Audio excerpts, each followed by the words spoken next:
been confused as of late, yeah.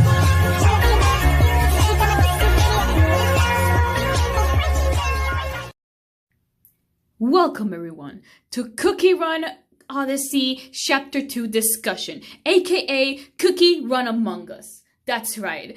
Chapter 2 of Cookie Run Odyssey is literally Cookie Run Among Us. If you haven't watched the story, what are you doing here? Go watch BBB Cookie and go watch Royal Mike because they literally... Okay, Royal Mike has posted the whole story so far, but both of them have literally posted most of the story. And if you want to know the story, you should check them out. Okay, good. Have you gone and come back? Okay, awesome. Anyways, today we are going to examine each of these elders, and I will explain my reasons why I think each of them could be suspicious. But Sophie, what are they suspicious of? Well, let me tell you.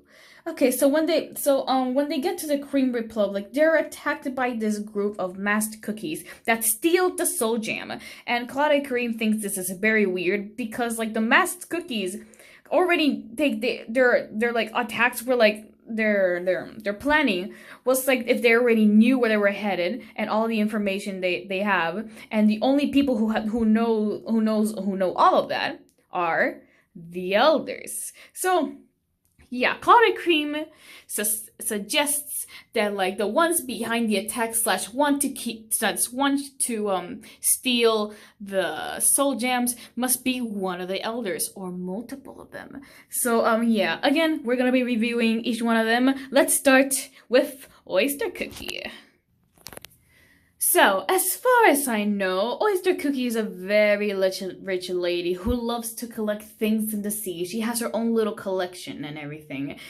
And in dialogue, it has been said that she has helped and contributed for the less fortunate in the Republic. However, she's very suspicious because of her interesting conversation with Clotted Cream. So Clotted Cream was having a conversation with her, and he confessed to her that he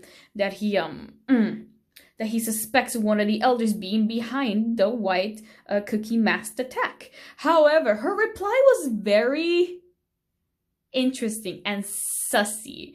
Because, like, she literally tells Clotted Cream Cookie that he shouldn't trust her because the culprit could be her or many other cookies. Yes, she actually suggests that other elders may be in this. And, like, yeah, that's basically the reply, and it's just very suspicious. Oh, yeah, another thing she said is that, hey, she may be super rich, but she isn't sad. But who can say that she's satisfied? And she literally says that if she had the chance to grab the soul jam, she would.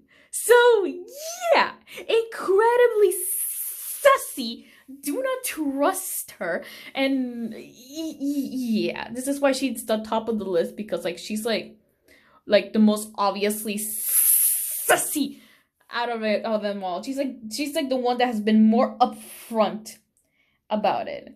And also like she's been sending at least I think it's her, she's been sending guards to keep an eye on the lower city, and that is suspicious itself, because nobody checks the lower city of the Republic. It's literally like forgotten, and like yeah, that's why she's the top of the list, because her behavior and everything is just very, very suspicious. Next one on the shopping board, we have Custard Cookie. And first of all, Custard Cookie, look, I'm gonna say this right here. This channel is a Custard Cookie hate channel, okay? You wanna hate on him? Be my guest. He deserves all the hate. Oh my god. He is an asshole. Okay, but here's why I think He's very suspicious. Okay, so when Clotted Cream went to talk to him about the situation, instead of, trying to find a solution for the situation, he resorted in guilt-tripping and, berating Clotted Cookie in every chance he gets. Literally, Clotted Cookie did one mistake and he called him the most worthless thing ever. Literally, he literally said, you did a mistake? Ha, verbal abuse. But here's the thing. He didn't, he just blamed. This is why I find it suspicious though, because he didn't really address the issue. He just blamed it all on Clotted Cookie. Blamed it all Clotted Cookie's fault. Oh, how dare you let this happen? Oh, how dare you do this? How dare you do that? But he didn't talk about fixing the problem, nor suggesting who could be the culprit behind that stuff. All he did was blame his adopted son. So yeah, this is why he's second on the shopping board, because I feel like he's just covering something. He is covering something, and he's just blaming his son for it. Yeah, man. Also, he's just second here because I don't like him, and I hope he's guilty of something, because fuck you. Just genuinely fuck you. Alright, next cookie. Next, we have Grandma Cookie. Yes, that is not her name, by the way, okay? That is not her name, but I forgot their names. I think her name was Mille something, okay? But we're gonna call her Grandma because she looks like a grandma, and she is a sussy grandma. Yes. I know that in the story, she feeds orphans and that stuff, and she clearly cares about the people. Yes, but do you know how rich people act? That could be a front. That could be a front. And when the soul gem was in her hands, did she protect it? No, she did not. The soul gems were literally immediately stolen under her care. That's why she's suspicious and in this list. And also, instead of offering more suggestions, she immediately when she was confronted about the problem, I think she immediately blamed the finance elder, or people who just want to just steal the soul gem to steal it for riches, and just seems to be quote unquote unaware of its power. So yeah, that's why I think Grandma Cookie is suspicious, okay? But she feeds orphans. No. That is a front, okay? I don't trust her. I don't trust Grandma Cookie, okay? I'm sorry. I'm sorry, okay? You may love her, but I do not. I do not trust you. And that's why you're in the third person in my shopping board. Up next, we have Jesus Cookie, aka Grease Stereotype Cookie, aka Mole Juice Cookie. I think that's his name. I don't care. Anyways, in the story, he's basically portrayed as a philosophical engineer, big brain. Oh my god, he just sees the structure. He's like, oh, big brain. I must know how it works. Oh, the inner workings of this machine. Oh, big brain philosophy. Oh, yeah, that's basically how he's. Wow, that was a horrible portrayal, but that's basically how he's portrayed. I don't really find him that suspicious, because when he was talking to well, no, not Espresso, but when he was not investigating, I guess checking in on Espresso and his researchers, he expresses that he doesn't really to research something that already exists. He likes to make his own thing and that stuff. So he's expressed that he doesn't have any interest on Soul Jam. So I don't really find him that suspicious. But Soul Jam has a lot of power, and a lot of things can't be created with it. Okay, and his act of being, all philosophical and chill and that stuff can be a persona. So yeah, I don't really suspect him that much, but those are my suspicions on him. And yeah, that's all. That's all I got from this guy. Next cookie. Up next, we got Canale Cookie, aka the banker, aka the one that got the dough, aka she looks like Shuro Cookie and I really like her. But yeah, up next we have her. Now, she's kind of suspicious because in her story when Madeline and Financier Cookie were investigating her, her answers were very short. Like, she wanted to avoid the subject or say more, but she just didn't have the time. So, like, I don't really suspect her on being the one behind it all, but I feel like she knows more about the situation than what she has shown in the story so far. And I hope we get to see that on, like, the next day and that stuff. Oh, she expresses this on day 2, by the way, but she doesn't talk about more than on day 3. But, like, yeah, I don't really suspect her on being behind this, but I think she knows more, or she's at least collaborating with it, you know? Like, I don't think she's, like, the mayor big bad guy, but, like, I think she just knows more than meets the eye. That's it. That's all I got on her. Also, she looks like Shuro Cookie. I love her voice. Mwah. Pop off queen. Alright, next cookie. Up next, we got Pirate Cookie 2.0. Caviar Cookie, I think. Literally the man. He's literally like my second favorite. Well, he's literally one of my favorites. Like, oh my god, he's actually so cool. He's basically like a captain of a militia and of like the sea, and oh, it's so cool. He's actually just really cool. And from what we see him in the dialogue, he's more of a sea person. He doesn't really know all that's happening in the Republic. Like, you know, he only cares about defending the Republic from, like, pirates and that stuff. He's more of a warrior, he's more of a sea guy. So, like, and when you talk to him, I think it's, like, more than obvious that he doesn't really care about Soul Jam. He's more interested in sea affairs than on the Soul Gem thing. Hell, he doesn't really even understand what Soul Gem is, nor what it's needed for. So honestly, out of all of them, he's the least suspicious.